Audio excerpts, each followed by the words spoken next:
जी प्रणाम। 5 अप्रैल को राम राज्य स्थापना हो रही है और राम राज्य में हमें क्या करना है, उसके लिए ये कुछ कृष्णांश कथा के अंतर्गत हम लोग राम जी के बारे में बात कर रहे हैं। राम अवतार हुए हैं, तो राम अवतार के रूप में जब राम आए, राम के रूप में जब विष्णु अवतार आए, तो उन्होंने राम राज्य को क्या होना है, राम राज्य क्या है, उसके कुछ नियम बनाए थे, नियम ज्ञान दिया था और हम उसको समझने की कोशिश कर रहे हैं। तो पिछली एक वीडियो में हमने समझा कि राम राज्य की स्थापना हो रही है, ये हमने समझा। और पहली इकाई प्राणी होती है, कोई भी समाज में सबसे छोटी इकाई प्राणी होती है, ये हमने समझा था। फिर हमने समझा कि हमारा लक्ष्य क्या है। तो हमारा पहला लक्ष्य है इंसान से प्राणी बनना। इसके बारे में हमने पिछले वीडियो में बात की थी। और इंसान से प्राणी बनने के बाद हमारा अगला लक्ष्य क्या होना चाहिए, नेक्स्ट टारगेट क्या होना चाहिए, नेक्स्ट ऑब्जेक्ट क्या होना चाहिए। वो कहते हैं ना, जो कहा गया इसमें कि मानव जो रखता रहा छोटे छोटे लक्ष्य, हो ना सका फिर कभी अपने ही समकक्ष। अपने ही समकक्ष क्यों नहीं हो सका? क्योंकि वो मानव रहा, इंसान रहा। इंसान ने प्राणी बनने की कोशिश ही नहीं करी, क्योंकि उसको पता ही नहीं था कि मेरा पहला लक्ष्य जो है वो प्राणी बनना है। ये तो निर्धारित है, प्रकृति के द्वारा निर्धारित है भाई। और जो चीज प्रकृति के द्वारा निर्धारित है वो तो हमें करनी ही पड़ेगी, हमारे पास कोई हल ही नहीं है उसका। अगर प्रकृति नाराज हो गई तो भूचाल, भूकंप, बाढ़ और पता नहीं क्या क्या हो जाए। अगर समुद्र में बाढ़ आ जाए तो सोचो क्या होगा। इसलिए हमें पहला लक्ष्य प्राणी, जिसके बारे में पीछे बात की गई। आज हम दूसरे लक्ष्य के बारे में बात करेंगे। राम राज्य के अनुसार दूसरा लक्ष्य क्या होना चाहिए नहीं, राम राज्य के अनुसार क्या है और हमारा क्या होना चाहिए। क्या हम वो लक्ष्य रखेंगे?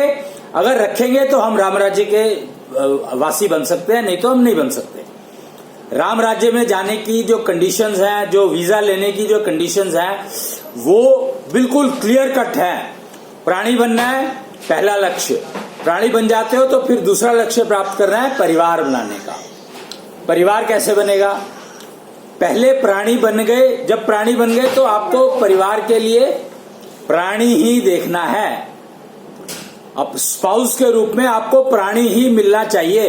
तो आपको प्राणी की सारी कैरेक्टरिस्टिक्स ज्ञान होनी चाहिए कि मेल को अगर प्राणी बनना है तो उसको क्या करना है, फीमेल को अगर प्राणी बनना है तो उसने क्या किया होगा, वो उसके रिलेटेड सवाल पूछे। और शंख टेक्नोलॉजी अवेलेबल है, उससे आप मेजरमेंट भी कर सकते हैं, मतलब वेरीफाई कर सकते हैं कि प्राणी के किस एज पर, किस लेवल पर पहुंचा। और जो इंसान 300 से ऊपर की शंख माप मेंटेन कर लेता है तो समझो वो प्राणी, अगर पूरा प्राणी नहीं बन गया है तो प्राणी बनने के रास्ते पर है, तो वो गलती नहीं करेगा, प्राणी बन ही जाएगा, पक्की बात है। 300 का शंख माप होनी चाहिए, 300 साढ़े 300 के बीच में। ये आप नोट कर लें, ये मैं आपको बता रहा हूं, इंपॉर्टेंट है। तो आप प्राणी से परिवार बनाएंगे। आप इंसान की विवाह तो हो सकता है, फिर वो हस्बैंड वाइफ होंगे, पति पत्नी और हस्बैंड वाइफ और में फर्क हो जाता है। कहते हैं कि अंग्रेजी में डाइवोर्स होता है और उर्दू में तलाक होता है, लेकिन हिंदी में इनके कोई बना ही नहीं है, पति पत्नी, उसको डाइवोर्स तलाक नाम की कोई चीज है ही नहीं वहां पर, ऐसा सुना गया। तो वो राम राज्य का ही देन है।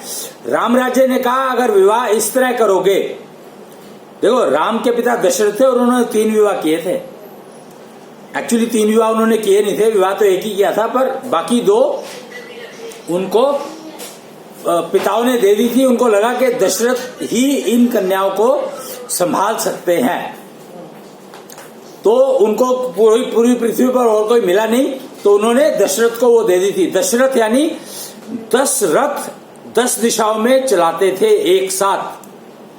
10 दिशाओं में युद्ध हो रहा हो तो 10 दिशाओं के युद्ध को वो अकेले हैंडल कर लेते थे। दशरथ का मतलब ये होता है दशानन। दशरथ जो रावण है, उनको 10 दिशाओं का ज्ञान था। गलती कोई भी कर सकता है, देखो, प्राणी बनना अलग बात है, ज्ञान, और प्राणी बन करके ज्ञान लोगे या फिर आप नॉलेज ले लोगे, वो फर्क समझना ही पड़ेगा आपको। तो दूसरा लक्ष्य है परिवार बनाने का। परिवार बनाने का मतलब दो प्राणी मिलकर के पहले कपल बनाएंगे, युगल, कपल यानी युगल बनाएंगे, युगल मीन्स कपल। तो वो दो प्राणी मिलकर के अगर युगल बनाते हैं तो गारंटी है कि उनसे जो बच्चे आएंगे वो परफेक्ट होंगे, दोष मुक्त होंगे, कष्ट देंगे नहीं, कष्ट रखेंगे नहीं अपने पास, दोष मुक्त होंगे। अगर आप प्राणी हैं तो आप दोष मुक्त हो गए, आपने जिसके साथ विवाह किया वो भी प्राणी है तो वो भी दोष मुक्त है, तो आपकी जो आने वाली जनरेशन है गारंटीड दोष मुक्त होगी। कितना सरल सा तरीका है, कितना सरल सा तरीका है। और लक्ष्य प्राप्त करने के लिए और लक्ष्य बता दिया कि पहला लक्ष्य प्राणी बनना, दूसरा लक्ष्य परिवार बनाना। और परिवार इकाई है कुटुंब की,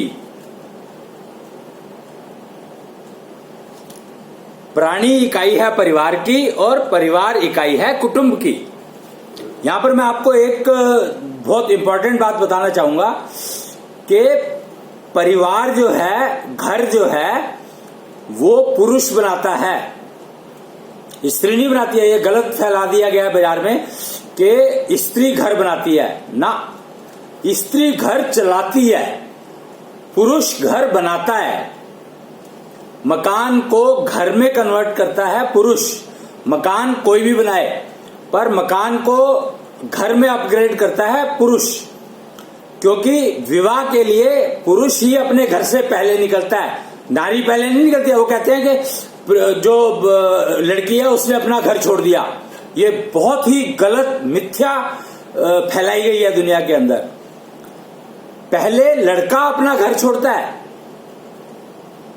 पहले लड़का अपना घर छोड़ता है और तैयारी करता है कि हाँ अब मुझे परिवार बनना है। तो लड़के को पूरा अधिकार है कि वो प्राणी से ही शादी करे, इंसान से नहीं। तो ये बात पर अगर इंसान, वो खुद ही इंसान है, प्राणी नहीं बना, तो वो पहचानेगा कैसे कि सामने वाला प्राणी है या इंसान है। तो पुरुष की पहली जिम्मेदारी है प्राणी बनना। पुरुष इंसान से प्राणी बनना पुरुष की पहली जिम्मेदारी है। और पेरेंट्स की पहली जिम्मेदारी है अगर बच्चा आ गया तो उसको प्राणी बनने की राह पर डालना। ये पहली जिम्मेवारी है। अब कुटुंब क्या है? तीसरा जो लक्ष्य है, परिवार को कुटुंब का हिस्सा बनाना, यानी कुटुंब बनाना।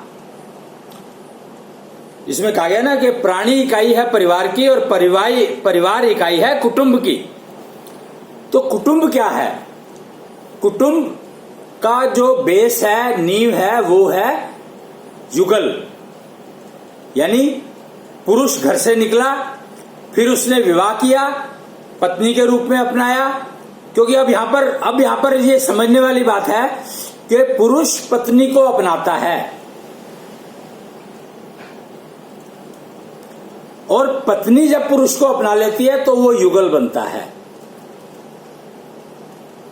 युगल ऐसे नहीं बन जाता कि आपने शादी कर ली और आप घर आ गए ना।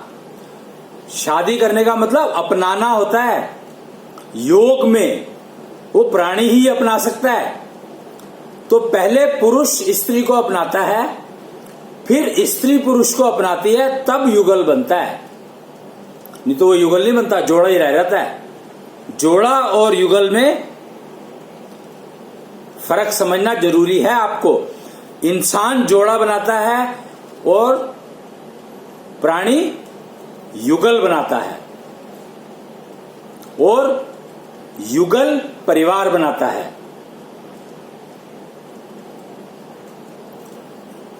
और वो परिवार मिलकर के, कुछ परिवार मिलकर के कुटुंब बनाते हैं।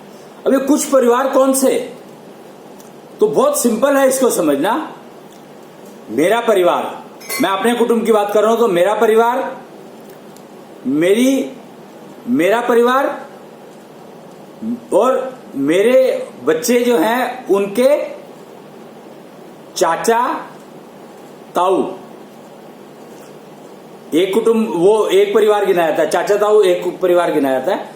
तो मेरा परिवार, चाचे ताऊ का परिवार और मेरे पेरेंट्स और कन्या के पेरेंट्स, यानी युगल के दोनों पेरेंट्स और चाचा ताऊ पुरुष के और मामा, बच्चों के मामा जो है वो पहला कुटुंब कहलाता है। पहला कुटुंब कहलाता है और उसमें अनमैरिड मौसियां भी आ जाती हैं। मैरिड हो गई तो फिर नहीं आती हैं, पर जब तक वो अनमैरिड है तब तक वो मौसी गिनी जाती हैं। बुआ भी, जो अनमैरिड बुआ है वो कुटुंब का हिस्सा गिनी जाती है, क्योंकि मेरे माता पिता के भाई बहनें जो है मेरी बुआ और मौसी हुई ना उसकी, तो वो गिने जाते हैं और मैरिज होने के बाद वो अलग हो जाते हैं।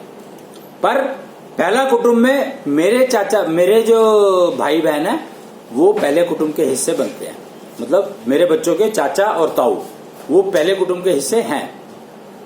तो कुटुंब, प्राणी, प्राणी से युगल, युगल से परिवार, परिवार से कुटुंब। तो पहला लक्ष्य क्या था? प्राणी बनना। दूसरा लक्ष्य था परिवार बनाना। दूसरा लक्ष्य परिवार बनाना और तीसरा लक्ष्य कुटुंब बनाना। अब आप तो ये बनाना का मतलब क्या होता है? बनाने का मतलब है बने बनाए तो हैं ही ये सारे के सारे, हमें अपने आप को तैयार करना कि हम इसका हिस्सा रहें। हमें समझना है कि हम इसका एक पार्ट हैं और हमारी रिस्पॉन्सिबिलिटी है कि हम इसमें कंट्रीब्यूट करें। बहुत जरूरी है समझना, और ये समझेंगे तो हमें समझोगे हमारा जीवन सुखी, ये कष्ट मुक्त, भय मुक्त जीवन जीने की कला है। राम राज्य का मतलब ही है जीवन जीने की कला, परफेक्ट कला, परिवार सहित, कुटुंब सहित। परिवार इकाई है कुटुंब की, तो कुटुंब बनाना तीसरा लक्ष्य हो गया। कुटुंब बनाना तीसरा लक्ष्य हो गया। अब आज का अब समय समाप्त हो रहा है, तो हमने 3 लक्ष्य समझ लिए। प्राणी, इंसान से प्राणी बनना, प्राणी से युगल बनना, युगल से परिवार बनाना, परिवार से कुटुंब। तो लक्ष्य क्या क्या हुए? प्राणी बनना पहला लक्ष्य, परिवार बनाना दूसरा लक्ष्य और कुटुंब बनाना तीसरा लक्ष्य। ये सब वीडियोज आप अश्विनी कुच्छल @youtube.com पर देख सकते हैं या एम्बेडेड अग्रवाल @youtube.com चैनल पर देख सकते हैं।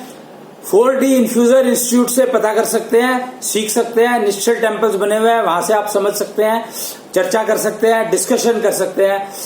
बहुत सारे हमने कोशिश करी है कि ऐसे प्लेटफॉर्म बनाए जाए, चर्चालय बनाए जाए, जहां पे चर्चा की जाए, चर्चालय, जहां पर चर्चा की जाए इन सब चीजों की, सब्जेक्ट्स की। तो चर्चालय कहा गया उनको, फाउकोलॉजी चर्चालय कह सकते हैं हम उनको, जहां पर ये डिस्कशन करे जा सकते हैं। और क्या कहते हैं उसको, 9999099149, इसके ऊपर आप व्हाट्सएप कर सकते हैं, मैसेज कर सकते हैं अपने सवालों का जवाब देने के लिए। और 5 डेज ए वीक है, तो 5 दिन 1 बजे से लेके 5 बजे तक कभी कॉल भी कर सकते हैं। ऑफिस का नंबर होता है, बिजी बहुत रहता है, तो इसलिए कॉल ना करने की बजाय आप नेट पर ही देखें तो ज्यादा बेटर रहेगा।